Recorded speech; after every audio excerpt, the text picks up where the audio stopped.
You know, for centuries, the Bible's been read as a history book, right? A set of laws, a promise of a future world. But what if that's just scratching the surface? What if hidden right there in plain sight, it's actually something else entirely? A detailed, symbolic user's manual for your own consciousness. So let that sink in for a second. That's the pretty wild idea we're going to unpack today.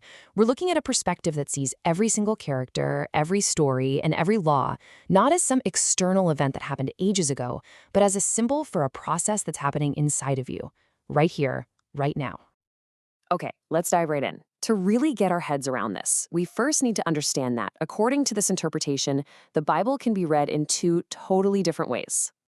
So on one hand, you've got the exoteric, or the outer, reading. This is the one we all know. It's the literal story. Real people, historical events, moral rules you follow, and a heaven you hope to get to when you die. But on the other hand, you've got the esoteric, or the inner reading. And here, everything changes. History becomes a map of your soul's journey. Moral law becomes a recipe for inner transformation. And heaven? Well, heaven isn't some place up in the clouds. It's a state of consciousness you can actually access. Now, this is where it gets really interesting.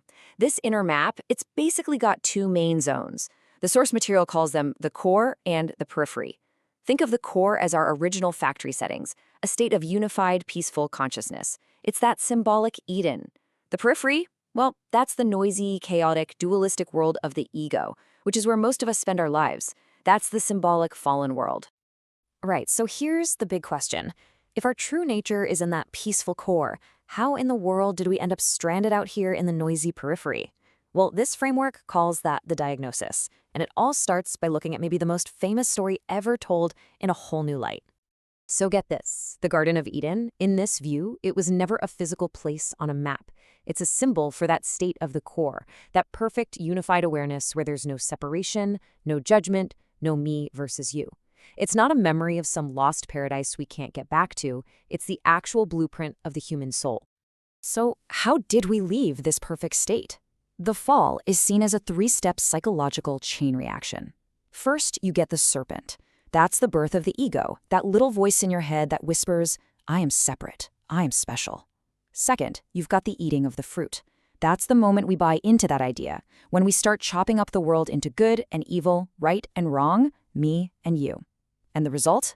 Bam, exile. We fall out of that unified core and land right in the middle of the divided, chaotic periphery. And this totally flips the script on the whole idea of original sin. It's not some moral stain we inherit because of what some ancestors did thousands of years ago. No, it's simply a diagnosis of our default setting as humans. We are born into the periphery. We're born already identified with our ego and feeling disconnected from our own deep, peaceful core. It's not a moral failing, it's just our starting point. Okay, so if the story of the fall is the diagnosis, this inner exile, then the rest of the Bible in this interpretation is the prescription. It's a detailed two-part cure designed to help us find our way back home. And these two antidotes are presented as the law of Moses and the grace of Christ. Now, think of it like this. The law from the Old Testament, it's like an external fence. It's a set of rules meant to contain and manage our chaotic ego. But the path of Christ from the New Testament, that's an internal alchemy. It's not about managing the ego, it's about dissolving it. One path leads you right up to the border of freedom. The other one is the way across. And here's the catch with that first step. The law is absolutely crucial because it makes you painfully aware of your situation. It shows you, in perfect detail, the bars of your own psychological prison. But, and this is a big but, it doesn't give you the key to unlock the door. For that, you need a totally different approach. This is where that second antidote comes in, and it's seen as a perfect, direct reversal of the fall. I mean, think about it. The serpent's path was all about ego assertion. You will be like God. The path of Christ is all about ego surrender. Not my will, but thine. The fall came from one tree, the tree of duality. Redemption comes from another tree, the tree of sacrifice, the cross. It's a perfect symbolic mirror image. Now, what's so cool about this is that it isn't just a big abstract map. It also decodes things like parables and prayers, turning them into practical psychological tools you can actually use to make this inner journey yourself. So take the famous parable of the sower. Forget farming. According to this view, it's a diagnostic tool for your own mind. You can ask yourself, is my mind like the hardened path where truth just bounces right off? Or is it the rocky ground? I get all enthusiastic, but there's no real depth, no discipline. Or hey, maybe it's the thorny ground where all my good intentions get choked out by worries and distractions. The whole point is to cultivate that good soil, a mind that's actually prepared and ready for transformation.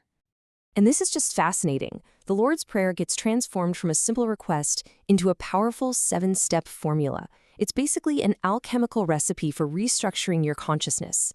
Every single line has a specific psychological job to do. It starts with aligning yourself with the core, then you tune your mind's frequency, then you surrender the ego's little projects, you learn to trust the present moment for what you need, you dissolve karma through forgiveness. It's a complete spiritual practice packed into just a few lines.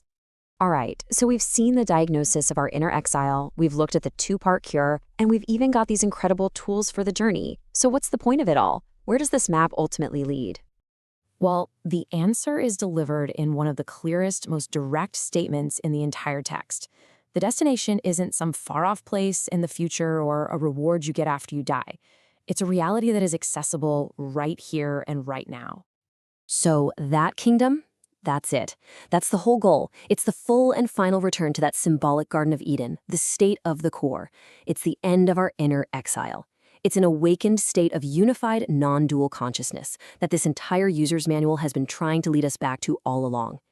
And that, of course, turns this entire map right back on us. If the Bible really is a symbolic guide for the journey from the chaotic periphery back to the peaceful core, well, there's only one question left to ask yourself: where on the journey are you?